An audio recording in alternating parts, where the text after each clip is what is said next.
Sean todos bienvenidos a otro capítulo de Motívate a tener una vida más saludable.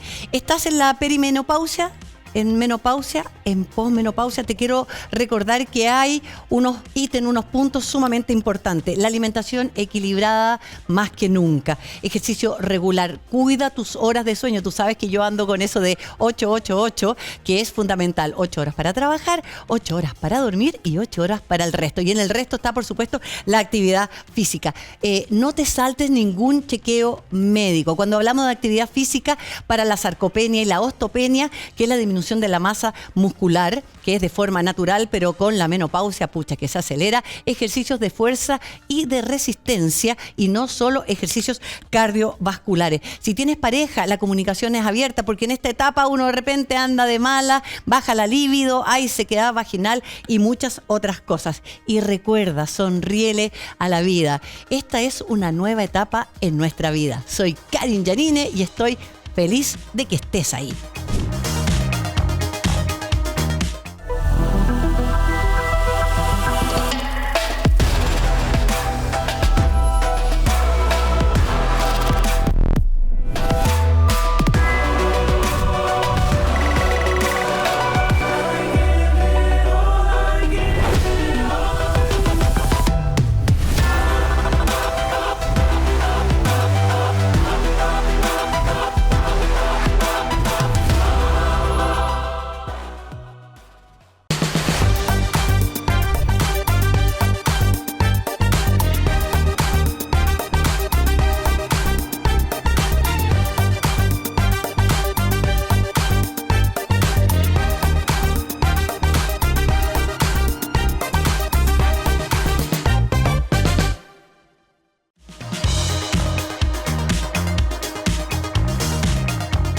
Estamos en una época del año donde, si no todos, casi todos, nos hemos resfriado. Pero, ¿cuál es la diferencia entre un resfrío, entre una gripe, entre la influenza? ¿A las personas mayores nos da más fácil o tenemos más defensas?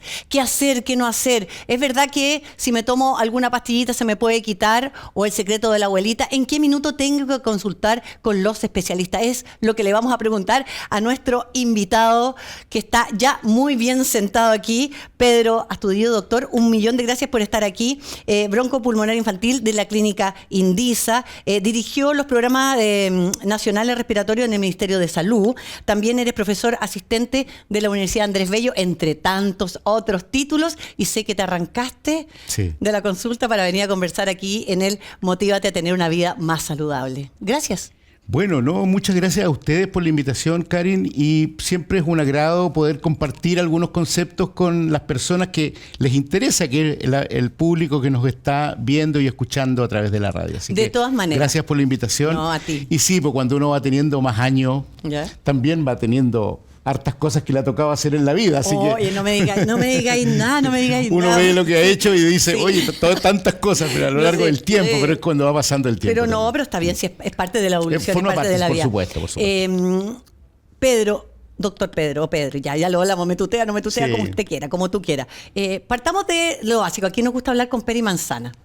¿Por qué uno se resfría más en el invierno? ¿Solo por el frío? Hay varias razones. El invierno tiene varios factores juntos. En todos los países donde la estacionalidad es tan marcada como en Chile, porque en Chile tenemos estacionalidades de Arica a Punta Arenas. Uno dice Arica, la eterna primavera, pero no es tanto. El invierno es bien distinto que el verano en Arica también, y por supuesto en toda la zona centro-sur del país. Cuando hay frío, es cuando concurren la mayor cantidad de virus, y al mismo tiempo hay más alta contaminación. Esos tres factores juntos hacen que haya muchas más enfermedades. Y los virus, dado que cuando hace frío uno tiene las casas más cerradas, la gente está más junta una de otra, no tan dispersa como cuando hace calor, los contagios también son más probables y los virus se aprovechan de eso. Y si uno a los virus les da condiciones, uno se expone al frío, se queda, lo que siempre nos dicen, ¿no es cierto? Saliste con el pelo mojado, andáis a pata pelada. Bueno, eso... No, y te dicen, por eso te resfriáis, porque nunca te secas el pelo. Y tiene que ver, pero no es porque eso genere el resfrío. El resfrío lo genera un virus. Pero si uno hace estos cambios de temperatura, se enfría, está en ambientes muy contaminados, fuma, le da facilidades a los virus para que uno, al deteriorar mecanismos de defensa, los virus hacen más daño.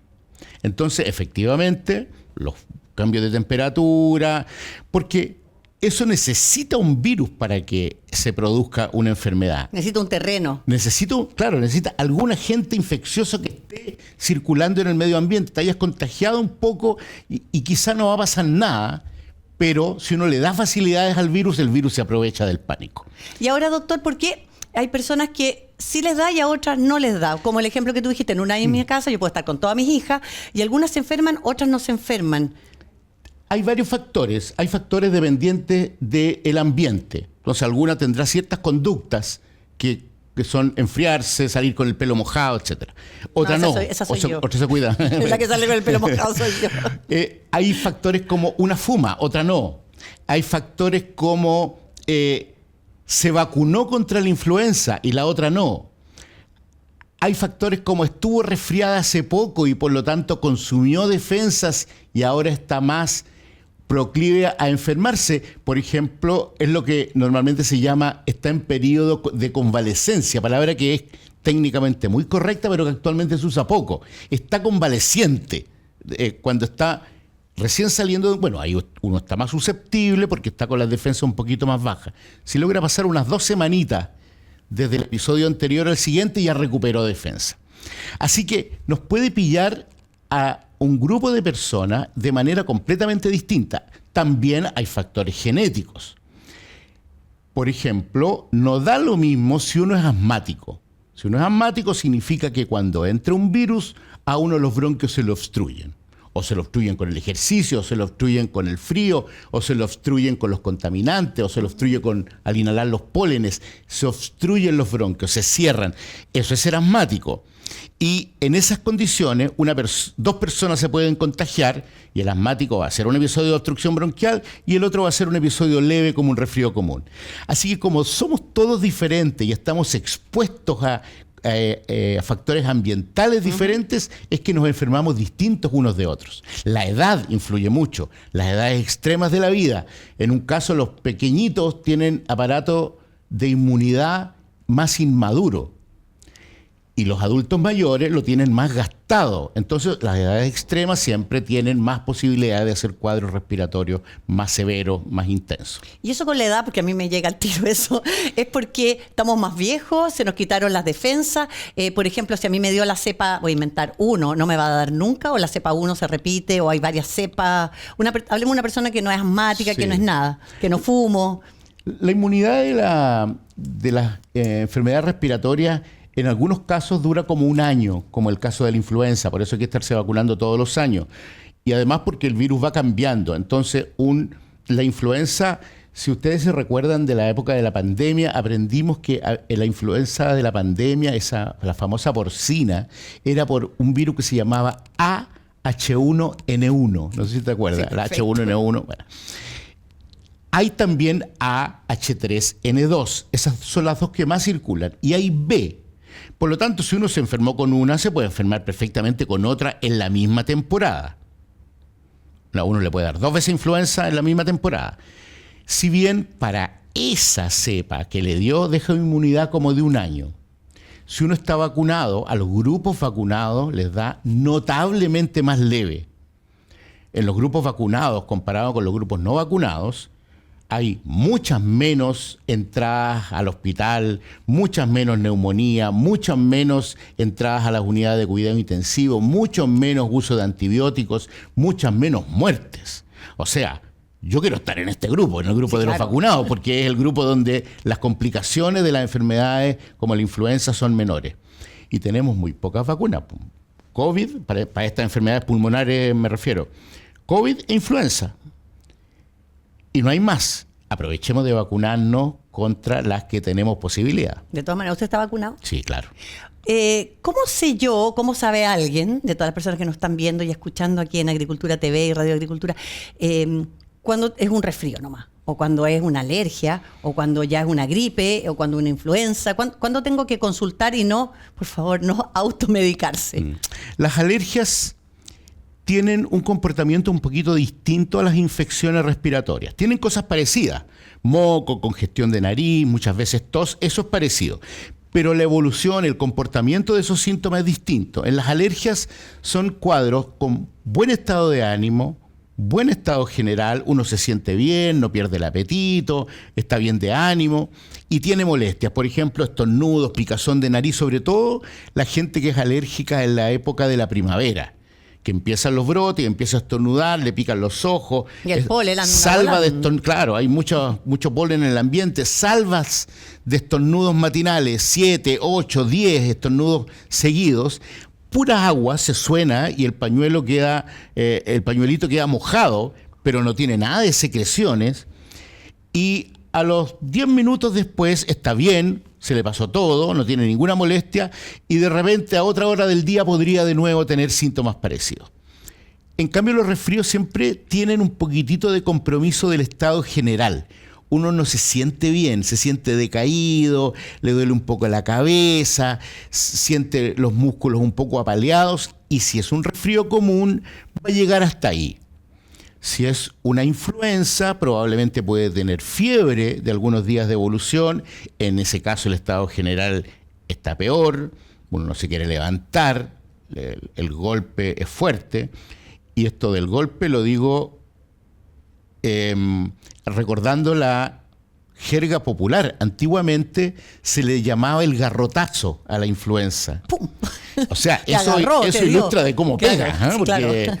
pega muy fuerte, incluso entonces uno puede tener cuadros respiratorios de distinto tipo. Entonces después viene también lo que hablábamos antes de cómo es uno. Tengo una predisposición, nací con una predisposición, una susceptibilidad para hacer cuadros respiratorios. Soy asmático, por ejemplo, y lo menciono porque el asma es una enfermedad bien frecuente, ¿eh? Hay gente que es asmática y se va a morir de viejo y nunca supo que fue asmático porque la enfermedad lo molesta poco, y si alguna vez hubiera estudiado quizás hubiera demostrado que era asmático. Pero en esas personas va a ser un cuadro con tos, flema, pecho cerrado, y va a tener que acudir a los medicamentos de rescate que normalmente están indicados por su médico. Así que a uno, dependiendo de edad, dependiendo de condiciones generales, dependiendo de cuál virus sea, etcétera, lo puede tomar de una manera muy distinta y lo puede afectar de una manera muy diferente entre una persona y otra, y depende de un cuadro viral u otro. O sea, toda la razón, porque todos tenemos amigos familiares que viven enfermos, Claro. y otros que como que Claro. no le entran balas. ¿Ah? Uno dice, Sí, oye, a ti claro. no te entran balas. ¿Es idea mía o los resfríos? Hablemos del resfrío. Tiradito a gripe o tal vez a influenza. ¿Están durando mucho más que antes? ¿O no? No, yo diría que no. ¿No? Probablemente está más difundido, se sabe más, se conoce más. A partir de la influenza pandémica y de la pandemia por COVID, se han empezado a conocer síntomas que siempre existieron y que aparecieron y se pusieron de moda en un determinado momento. ¿Recuerdas el COVID? Me estoy acordando particularmente de esta sensación de falta de olfato y falta de gusto que provocaba el COVID. Pero eso es conocido que lo producían los virus respiratorios desde siempre. Pero ahí se puso de moda porque en un momento determinado alguien se dio cuenta de eso, pero en general, si uno se recuerda de gripes y cuadros pasados, uno dice, mira, no siento ni el olor de las verdad. comidas, y eso era de antes, Sí. pero en un momento determinado se puso en evidencia. Entonces, yo creo que hoy día se conocen más cosas, hay más difusión a través de las redes sociales, se conocen más algunas molestias y algunas cosas que antes pasaban un poco inadvertidas. Pero efectivamente, y hemos tenido 2 pandemias en los últimos, yo me acuerdo del año 2009, yo por una cosa de un congreso médico estaba en Rusia, y en San Petersburgo se nos avisa que éramos un grupo de médicos, que teníamos la pandemia de influenza, y tuvimos susto de que no nos dejaran venirnos, porque se cerraban las fronteras. Bueno, afortunadamente pudimos viajar. Aunque yo había mirado bien a las rusas y dije, no importa si nos tenemos que quedar aquí. Oiga, doctor, qué fresco usted, si no estamos hablando de eso. ¿Está casado usted? Sí, sí. Ya, Claro. pórtese bien entonces. Seguimos conversando con el doctor Pedro Astudillo, broncopulmonar infantil de la clínica Indisa. Y en el próximo bloque vamos a preguntarle, entonces, ¿qué es lo que tengo que hacer para prevenir? Y todo esto que pasó post pandemia, justamente, que ahora yo andaba con una mascarilla porque ya no sé si porque antiguamente alguien me tosía cerca y yo no decía nada, pero ahora es como aléjate, aléjate. Eso y mucho más en el Motívate a tener una vida más saludable. Ya regresamos.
Resfrío, gripe, influenza. ¿Cómo hago para tener una fortaleza, para ser más autoinmune, para no tener que faltar al trabajo, ni para hacer deporte, para estar más feliz?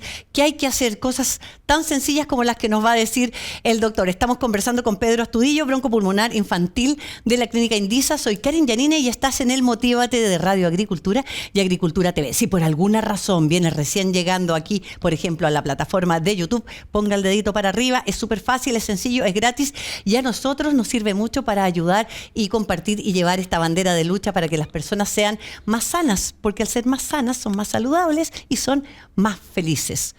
Seguimos conversando, está muy entretenida. Usted me estaba hablando de Rusia, pero bueno. Sí. ¿Ah? Y después vino la otra pandemia. Claro, la del COVID. La del COVID, que bueno, a todos nos afectó, algunos más, algunos menos, algunos se beneficiaron, otros siguen haciendo sus nuevos emprendimientos, muchas cosas.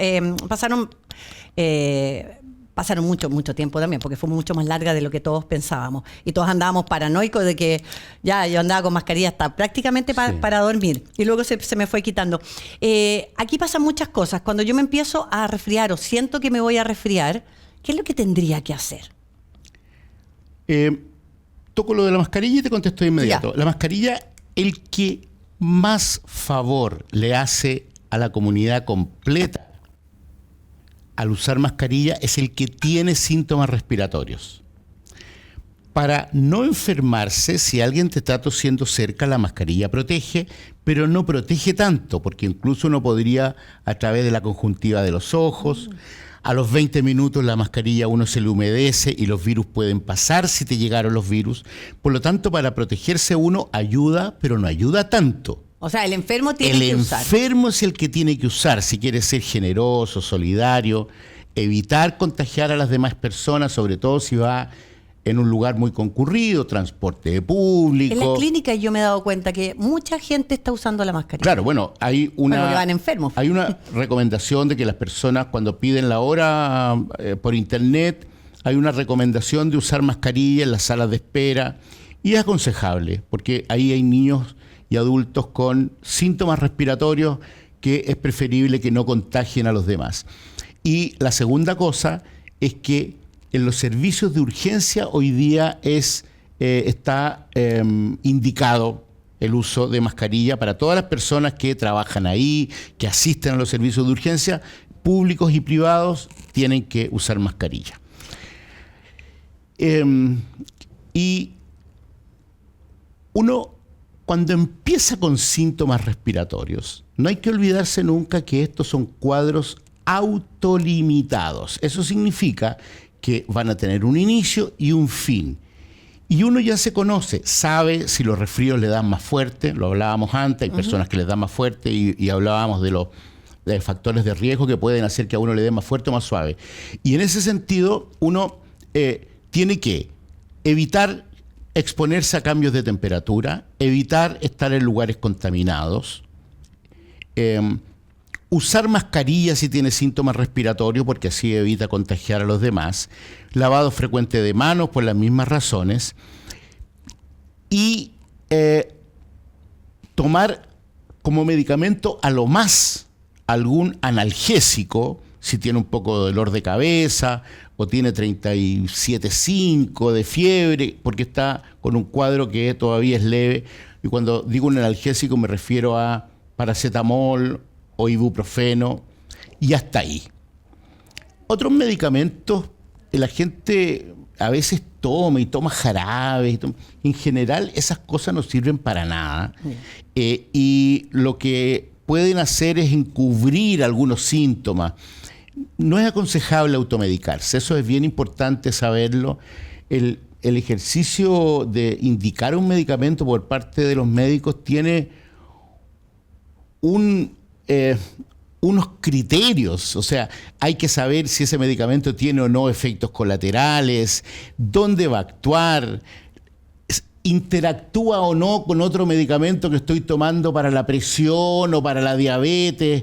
O sea, hay un montón de cosas que tomar en cuenta cuando uno va a indicar un medicamento. Sí. No es llegar y hacerlo. Entonces, claro, porque suele pasar, por eso te lo pregunto, porque aquí hablamos tanto de menos pastillas, más zapatillas de la automedicación, porque típico, me duele un poco la garganta, estás hablando con una amiga, con alguien, dice, oye, mira, tómate esto, que es el descuello, yo me sentí fantástico, y como tú dices, uno encubre con puro ibuprofeno, no me va a doler el cuerpo, no me va a doler la cabeza, me voy a tomar uno, no sé, cada 12 horas, cada 8 horas, y al final puede ser para peor.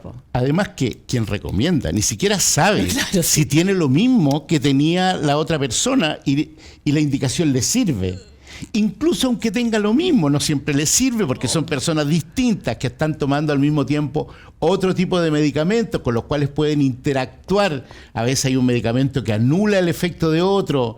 Hay medicamentos que potencian y hacen tóxico un medicamento que antes no. Entonces hay que tomar en cuenta todas esas cosas. No, y hay que consultar una vez, como tú dijiste en el primer bloque, cuando uno ya sabe que va un poquito más allá de una chu, consultar con los que saben ustedes, que son los especialistas. ¿Verdad, mito o leyenda? ¿No se te ocurre hacer deporte si estás resfriado? Ah, no, eso es mentira. Ya, bien. No, claro, yes. No. Uno resfriado incluso... era tradicional, esta es una historia afortunadamente ya muy antigua, era tradicional que los asmáticos se les prohibiera hacer deporte porque el ejercicio es uno de los desencadenantes de crisis de asma. Y lo que tiene que hacer ese asmático es controlarse de tal manera su enfermedad que pueda hacer toda la actividad física igual que una persona no asmática. Hay deportistas conocidos, famosos, ganadores de muchas medallas olímpicas, que eran asmáticos, y con una enfermedad bien manejada se puede hacer vida normal. Prácticamente no hay contraindicaciones para el deporte, salvo en enfermedades, no sé, neuromusculares que impidan la movilidad. Aún así, tú ves que hay personas que hacen deporte paralímpico y están en silla de ruedas y juegan tenis. O sea, el deporte, la actividad física es recomendable de todas maneras, y si alguien tiene una limitación de salud que transitoriamente le impide hacer deporte, lo que hay que corregir es ese trastorno de la salud, de tal manera que pueda hacer la actividad física normal. Pero la solución nunca es no hacer deporte. Me imaginé, pero yo quería que lo dijera usted. A mí me preguntan mucho sobre la respiración. ¿Cómo tengo que respirar? Cuando yo doy clases de yoga, por lo general, en ejercicio de meditación, inhale y exhale por nariz, o inhale por nariz, exhale por la boca. Pero cuando corro, mi gente, la que yo entreno, siempre me pregunta, Karin, ¿cómo tengo que respirar? Doctor, ¿cómo tengo que respirar? ¿Por dónde? ¿Por la nariz o por la boca? Bueno, la vía respiratoria del ser humano está diseñada para respirar por la nariz. La nariz tiene varias funciones que uno se las salta si respira por la boca. La nariz tiene filtros, por ejemplo, entonces retiene más bien las partículas de la contaminación. Gran parte de las partículas quedan en unos repliegues que están dentro de la nariz, que mucha gente conoce el nombre, se les llama cornetes, que son unos repliegues. Cornetes no es como cornete. No, claro, no. Pero el nombre es igual. Son unos repliegues que están dentro de la nariz. Va chocando el aire, hace que los flujos de aire vayan moviéndose de un lado a otro, no entre como un tubo directo para adentro, sino que vaya chocando, vaya reteniendo partículas. Ahí mismo, y en unas cavidades o senos que están alrededor de la nariz, el aire no solo se limpia entonces, sino que se entibia también. Por lo tanto, si yo respiro aire helado en la mañana y lo respiro por la nariz, cuando vaya llegando a mi garganta, vía respiratoria inferior, ya va tibio. Y si el aire es seco, que también produce problemas en los bronquios, la nariz lo humedece. Entonces lo limpia, lo entibia y lo humedece.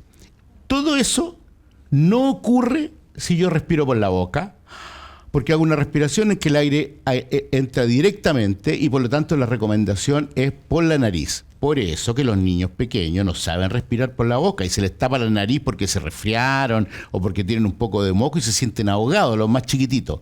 Y ahí un buen aseo nasal normalmente es lo que les soluciona el problema y dejan de respirar con dificultad. Ya, pero espérese. Cuando uno está haciendo un deporte de alto rendimiento, por así decir, no elite, pero estamos en una carrera, en una maratón, la inhalación y la exhalación, porque a mí me cuesta mucho inhalar, inhalar y exhalar por la nariz. Botar por la boca está bien. Ah, ya. Botar por la boca Inhalamos está bien. por la nariz, botamos por la boca. Y no importa si uno inhala por nariz y hace, no sé, unas 3. No. Sí, hay varias técnicas para exhalar, incluso también para inhalar. Hay técnicas de manejo de las crisis de asma bien antiguas, porque hoy día los medicamentos son tan fantásticos. Crisis de pánico que no también. se necesita también. Si la respiración es nuestra mejor amiga. Y respirar, también inhalar lentamente. Y botar también. También hay técnicas para Shodhana se llama en la meditación. Oiga, qué entretenido, qué buen tema, qué buen aporte. Hemos estado conversando con el doctor Pedro Astudillo, broncopulmonar infantil de la clínica Indisa. Otro día tiene que venir a contarnos de su... El doctor canta y toca la guitarra y edita canciones y canta boleros. Así que, bueno, eso lo vamos a dejar para otra ocasión. Sí, ese es el hobby. Sí. Ya, y lo último, antes de despedirnos. ¿Cuándo ya no me tengo que preocupar del resfrío? ¿En algún mes específico o siempre? Claro. Bueno, las enfermedades respiratorias son en los niños la primera causa de enfermedad de consulta todo el año. Y cuando bajan, en algunos momentos del invierno son el 80% de todas las consultas. Algunos días, a lo mejor un médico que está en un CESFAM, el 100% de los pacientes que vio ese día fueron de causa respiratoria. Por lo tanto, en el invierno esto es muy alto. Claro. Pongamos promedio 80, pero en verano es el 40. Son cuadros más leves, pero sigue siendo una causa importante. O sea, enfermedades respiratorias hay todo el año. Sí. Y hay que recordar que cuando se acaba el invierno, empieza la primavera y los alérgicos empiezan o con su rinitis alérgica o con su asma alérgica. Entonces, desde ese punto de vista, yo diría que en las enfermedades respiratorias tenemos que preocuparnos durante todo el año y va a depender de cada persona qué periodo del año lo afecta más. Hay personas que son muy alérgicas y en la primavera tienen muchos problemas y el resto del año no. Claro. La mayor parte de las personas tienen más problemas en invierno que en primavera. Y mi llamado principal es a vacunarse.